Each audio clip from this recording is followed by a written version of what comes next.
Olá, seja muito bem-vindo. Hoje eu estou muito entusiasmado para apresentar para você uma excelente questão elaborada pela CESP, porque com ela você irá revisar vários conteúdos do direito penal.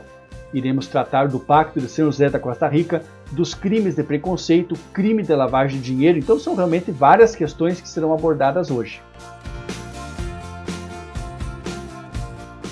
E antes de passarmos a esse ponto, se você não é inscrito, inscreva-se agora, para não ficar de fora de nenhum dos nossos lançamentos. Toda semana estou trazendo material direto e objetivo com temas relevantes do direito e da criminologia. Vamos ao estudo de hoje, trabalhando então com vários pontos nesta prova elaborada pela CESP. Julgue os itens a seguir. A Convenção Americana sobre Direitos Humanos garante de forma relativa o direito à vida, pois autoriza a utilização da pena de morte em caso de crimes graves, sendo proibido seu restabelecimento nos países que a tiverem abolido. Esta afirmação realmente causou um certo choque a muita gente, porque quando nós falamos da Convenção Americana dos Direitos Humanos, que é o chamado Pacto de São José da Costa Rica, importantíssimo instrumento para a proteção dos direitos humanos a nível internacional, você visualiza aqui já na segunda linha a proteção relativa ao direito à vida, a autorização da pena capital, a pena de morte. Então, muitos alunos já, quando viram esta alternativa, já foram direto considerando esta afirmação como uma afirmação incorreta. Mas cuidado, porque avaliando o artigo 4º, que é uma parte então que nós temos as questões relacionadas ao direito à vida, os itens 2 e 3, nós temos a seguinte disposição. Item 2. Nos países em que não houverem abolido a pena de morte, esta só poderá ser imposta pelos delitos mais graves, em cumprimento de sentença final de tribunal competente e em conformidade com lei que estabeleça tal pena, promulgada antes de haver o delito sido cometido. Tampouco se estenderá sua aplicação a delitos aos quais não se aplique atualmente. Ou seja, realmente a proteção à vida não é absoluta, porque nos países em que ainda se aplica a pena de morte, ela será, entre aspas, admitida, mas com algumas restrições, algumas recomendações, conforme a Convenção Americana sobre os Direitos Humanos. Nós temos aqui a situação de uma pena imposta apenas para os crimes mais graves, conforme o princípio da proporcionalidade das penas.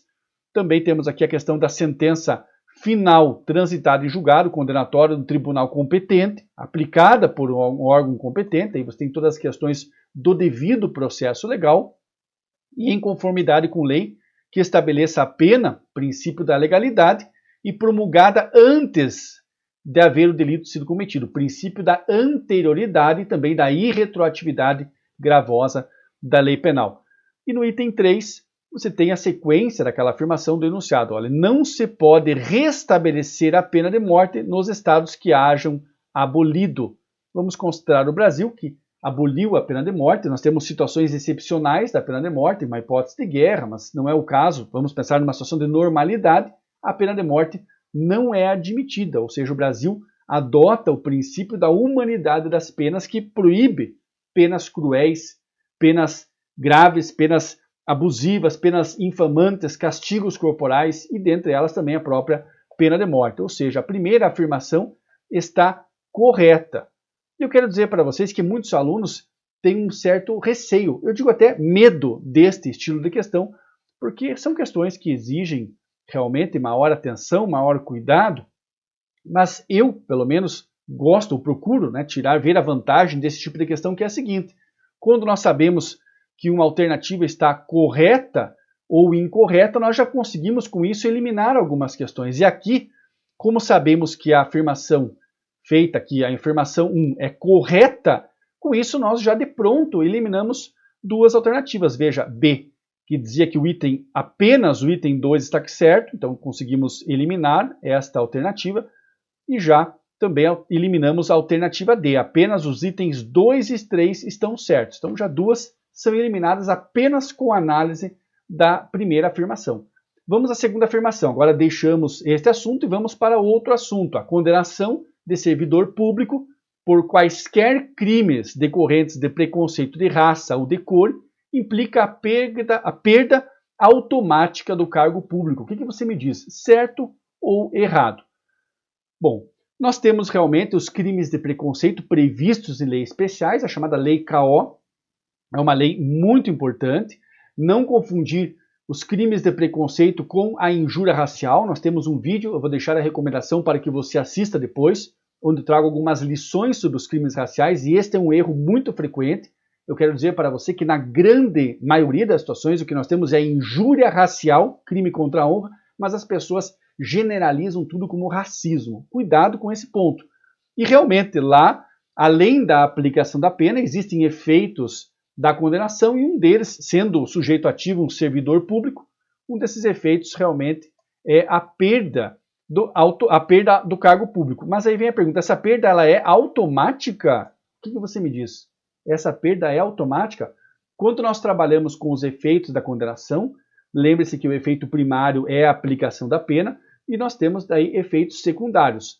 Alguns efeitos secundários se verificam na esfera penal, por isso chamados efeitos secundários penais, como exemplo a caracterização da reincidência, revogação do livramento condicional, regressão de regimes, mas temos efeitos secundários extrapenais, se verificam em outros ramos do direito, como no direito civil, direito administrativo, que é o caso aqui da perda de cargo público, em se tratando de um servidor público na figura do sujeito ativo. Mas eu devo esclarecer para vocês que esta situação realmente está prevista no artigo 16, constitui efeito da condenação a perda do cargo ou função pública para o servidor público, certo? Realmente ela está prevista essa situação, mas o artigo 18 coloca os efeitos de que trata o artigo 16 desta lei não são automáticos, devendo ser motivadamente declarados na sentença. Cuidado com esse ponto. E só aproveitando e lembrando para vocês que o Código Penal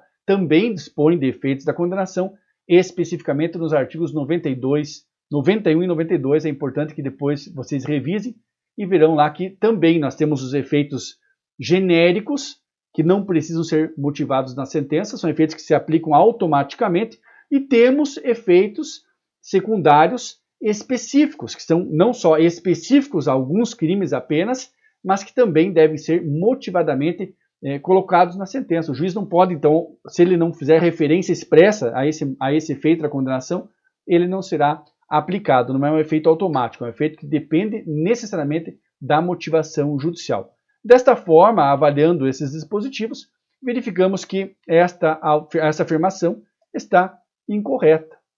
A afirmação está incorreta. A primeira está correta e a segunda está incorreta. E com isso também já retiramos a letra E, a alternativa E. Ó, todos os itens estão certos. Não, 2 está incorreto. Então resta agora a análise da terceira afirmação. Olha que interessante. Agora nós temos a alternativa A, apenas item 1 está certo. A alternativa C, apenas item 1 e 3 estão certos. Vamos verificar se esta terceira afirmação está correta. Não haverá crime de lavagem de dinheiro caso o agente seja absolvido por atipicidade de conduta do crime antecedente a ele imputado, uma vez que o crime de branqueamento, embora autônomo, é delito derivado do antecedente.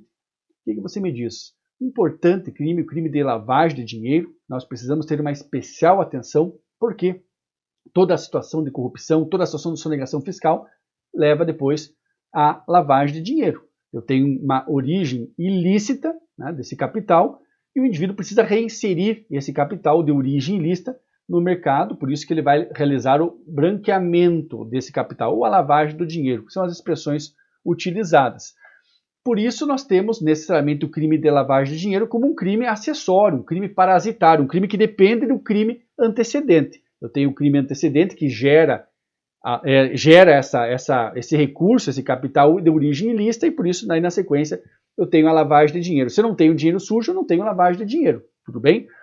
E realmente existe uma certa vinculação ou desvinculação em algumas dessas situações entre o crime antecedente e o crime de lavagem de dinheiro. Só que olha que interessante o que o enunciado coloca aqui. Não haverá lavagem de dinheiro quando a absolvição ocorrer por atipicidade da conduta. A atipicidade da conduta. E devemos destacar que o dispositivo legal permite a punição pelo crime de lavagem de dinheiro, mesmo que não exista punição pelo crime antecedente, mas não na hipótese da atipicidade de conduta. Acompanhe o dispositivo legal. Nós temos a Lei 9.613, uma das leis que trabalha com a lavagem de dinheiro, não é a única, Mas aqui temos o artigo 2º, relacionado a questões processuais, o processo e julgamento dos crimes previstos nessa lei. Parágrafo 1º.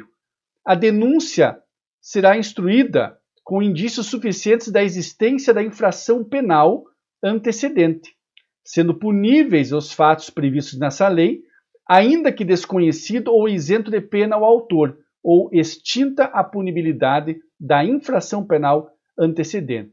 O legislador nos esclarece que basta que eu tenha conhecimento da origem ilícita desse dinheiro que ocorra, em razão disso, a lavagem de dinheiro. Mas eu posso trabalhar com uma situação de extinção da punibilidade do crime antecedente, e isso não acarreta automaticamente a extinção da punibilidade do crime de lavagem de dinheiro.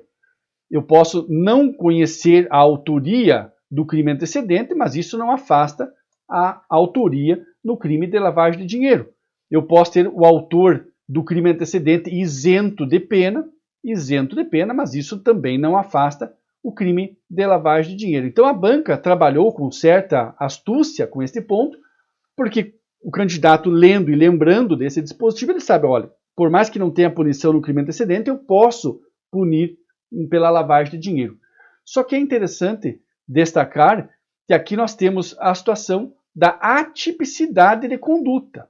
Então não é simplesmente uma absolvição ou a extinção da punibilidade. Nós temos a conduta atípica. Então se a conduta é atípica, não tem crime antecedente. Se não tem crime antecedente, nesta situação específica, realmente eu não posso falar na lavagem de dinheiro. Então é interessante refletirmos sobre esse ponto. Importante crime de lavagem de dinheiro, um crime que exige realmente a nossa especial atenção. Devemos combater esse crime com todas as nossas forças, porque eles vão drenar, né, a economia em todo o país, vão afetar a economia, vão afetar a concorrência, vão afetar uma série de questões importantes para a nossa sociedade. A corrupção, muitas vezes a corrupção e a sonegação fiscal, né, vai depois acarretar na lavagem de dinheiro. São crimes, então, importantes.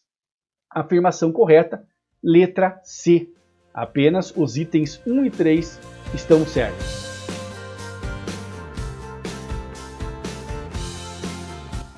Fique atento, porque a primeira afirmação pegou realmente muita gente. Imaginar que o Pacto de São José da Costa Rica, um importante instrumento internacional para fortalecimento dos direitos humanos, permite a aplicação da pena de morte, é realmente algo que causa certa perplexidade, mas foi importante realizarmos a leitura desse dispositivo para vocês. E eu quero convidá-lo a seguir estudando. Nós temos vários outros conteúdos no canal, trabalhando com temas importantes de direito e de criminologia. Também temos em nosso site vários cursos e materiais de apoio que irão ajudá-lo nesta caminhada de estudos. Conte comigo, lembrando sempre que o interesse é o maior educador. E se este conteúdo lhe ajudou de alguma forma, ficarei muito honrado se você deixar o like e compartilhar com seus amigos e com seus colegas de estudo. Precisamos levar o conhecimento e ajudar o maior número de pessoas. Um grande abraço e até a próxima videoaula.